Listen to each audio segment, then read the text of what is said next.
तो चलिए आज बात करते हैं आधुनिक भारतीय इतिहास के एक सबसे दिलचस्प और हाँ, सबसे विवादास्पद किरदारों में से एक के सुभाष चंद्र बोस। ये एक ऐसा नाम है ना जो अपने आप में एक अधूरी कहानी और एक अनसुलझे रहस्य का प्रतीक बन चुका है। तो इस पूरी कहानी का जो सबसे बड़ा सवाल है, चलिए सीधे उसी पर आते हैं।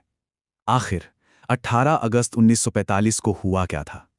वो दिन जब दुनिया ने ये मान लिया कि भारत का एक महान सपूत हमेशा के लिए खो गया।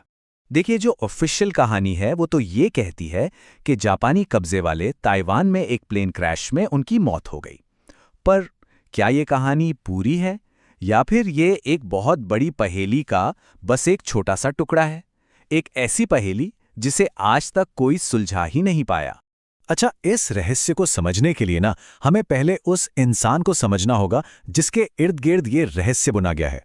तो चलिए जरा पीछे चलते हैं बोस के शुरुआती जीवन में और देखते हैं कि कैसे एक जीनियस स्टूडेंट एक विद्रोही विद्वान में बदल गया।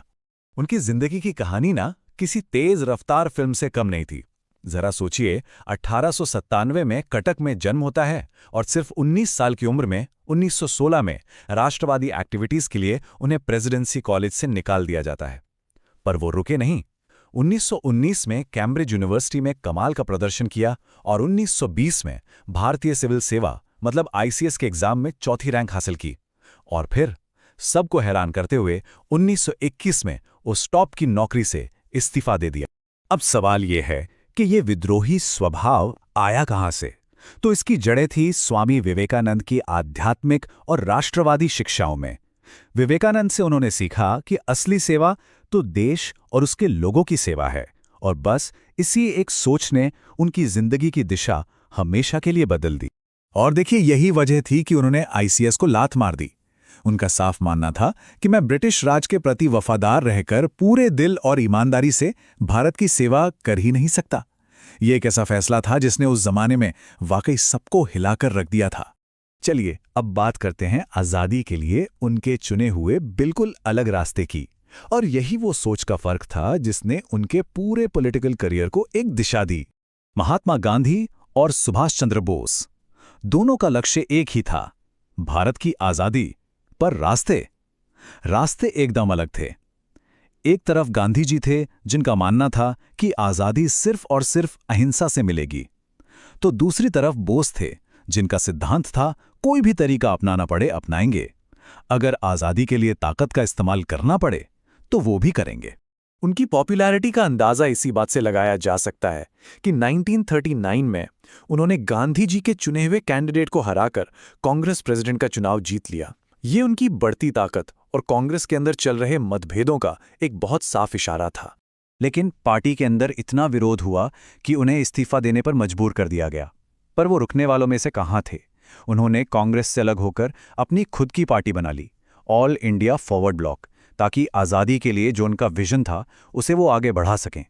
और यहीं से उनकी जिंदगी का सबसे डेयरिंग और एक्शन से भरा चैप्टर शुरू होता है।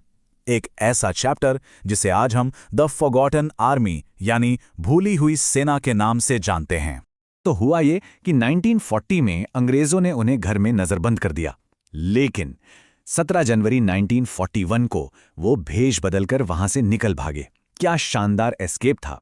उनकी यात्रा उन्हें अफगानिस्तान और रूस से होते हुए सीधे जर्मनी ले गई और वहां उन्होंने ब्रिटिश एम्पायर के खिलाफ एक्सिस पावर्स के साथ एक बहुत ही कंट्रोवर्शियल गठबंधन किया। जर्मनी पहुंचकर उन्होंने भारतीय युद्धबंदियों को इकट्ठा करके एक सेना बनाई, वही सेना जिसे आज आज़ाद हिंद फौज या इंडियन नेशनल आर्मी आईएनए के नाम से जानते हैं। और इसका मकसद सिर्फ एक था, भारत की आज़ादी के लिए लड़ना। और यहीं पर उन्होंने अपना वो मशहूर नारा दिया, एक ऐसा नारा जिसने हजारों लोगों के दिलों में जोश की आग लगा दी और उन्हें अपने मकसद से जोड़ लिया। तुम मुझे खून दो, मैं तुम्हें आज़ादी दूंगा। अब भले ही आईएनए जंग के मैदान में हार गई, लेकिन उनकी कहानी यहीं खत्म नहीं हुई। सच तो यह है कि उनकी सेना के कामों ने ही भारत में ब्रिटिश साम्राज्य के ताबूत में आखिरी कील ठोकने का काम किया। देखिए हुआ क्या, आईएनए की हार के बाद जो सैनिक पकड़े गए उन पर दिल्ली के लाल किले में देशद्रोह का पब्लिक ट्रायल चलाया गया।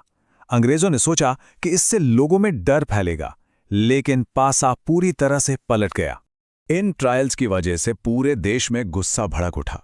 आईएनए के सैनिकों के सपोर्ट में पूरे भारत में प्रोटेस्ट होने लगे और फिर 1946 में आईएनए से प्रेरणा लेकर रॉयल इंडियन नेवी ने एक जबरदस्त विद्रोह कर दिया और इसके साथ ही इंडियन मिलिट्री पर अंग्रेजों का कंट्रोल पूरी तरह से खत्म हो गया। और इसका सबसे बड़ा सबूत जानते हैं किसने दिया? खुद ब्रिटिश प्राइम मिनिस्टर क्लेमेंट एटली ने। जब उनसे पूछा गया कि भाई अंग्रेजों ने भारत क्यों छोड़ा, तो उन्होंने इसका एक ही मुख्य कारण बताया, सुभाष चंद्र बोस की गतिविधियां।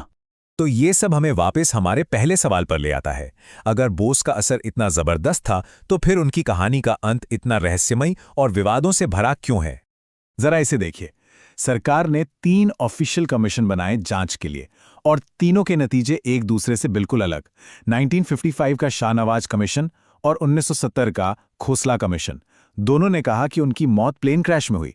लेकिन फिर 2005 में आया मुखर्जी कमीशन और उसने एक चौंकाने वाली बात कही कि कोई प्लेन क्रैश हुआ ही नहीं था और उनकी मौत भी नहीं हुई थी। अब जब ऑफिशियल रिपोर्ट ही ऐसी हो तो कई अलग अलग थ्योरीज तो सामने आएंगी ही।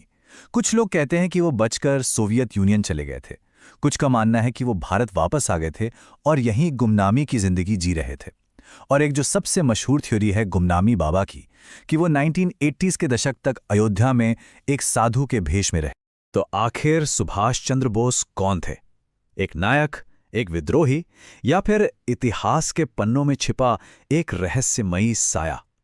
उनकी कहानी हमें एक बहुत ही जरूरी सवाल पर लाकर छोड़ देती है कि आखिर इतिहास ये कैसे तय करता है कि किसे याद रखा जाएगा और किसे भुला दिया जाएगा।